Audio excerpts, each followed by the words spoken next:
Do you want to build a brooder? Yeah. Yeah. Yeah. Yeah.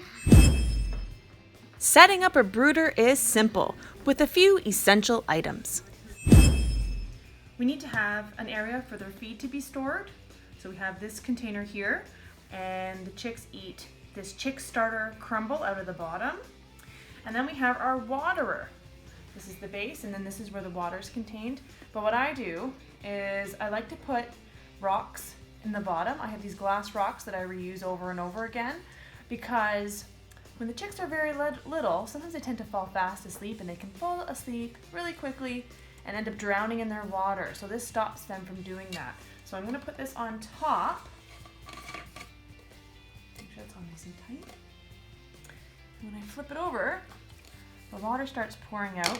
So I put these kind of around here, just so the chicks, if they step in there, or if they'll only put their beak in a little bit, it won't fill it as full, and it tends to save them from drowning. I might need to add a couple more rocks in there.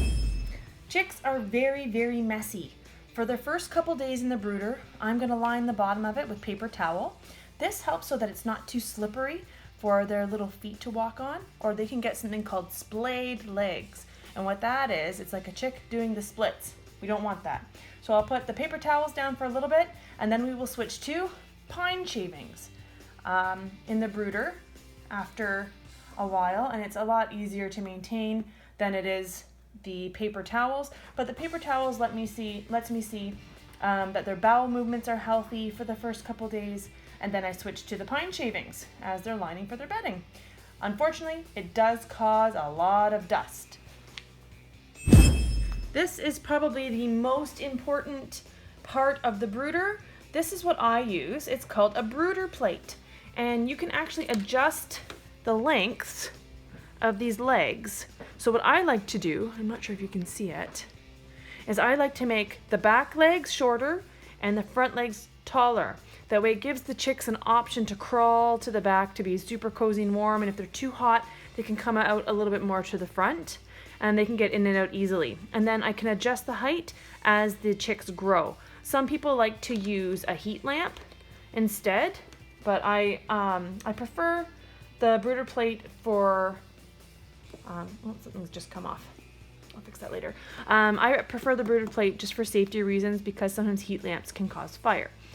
This also works better for us when we have the chicks brooding indoors versus outside in the garage. I will also be putting a cover on top, which is something I learned recently, because once they're big enough, they will hop on top, and this becomes a huge poopy mess. We don't want that. This is what I use for a brooder, and it's just a large tote bin. I find it's great for the size that I need. It's easy to clean out, and it works really, really well. So right now I'm going to line it with paper towel. I'm going to put in the food and the water and the brooder plate. And there you go. This is what a complete brooder looks like. It's very simple. Brooder plate or a heat lamp, the food, the water, and just a lining for now, and then that'll switch to the shavings. That's all you need. Once the birds are starting to get a little bit bigger and starting to hop out, we have a screen that we put on the top to keep them in. But you guys are going to be able to join us as these little ones grow.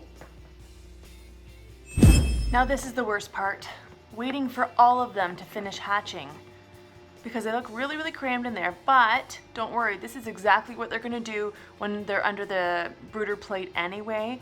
The biggest thing for them right now is they need to stay warm. They can actually live off of the yolk sac for up to 3 days, and this is only day 1 for them. So they want to be warm and cozy, and some of them are still drying off from hatching. So we really want to make sure that they're dry, or else they get cold, and being cold can really affect whether they thrive or not. So now we just have to wait. Now our brooder is ready for chicks to move in.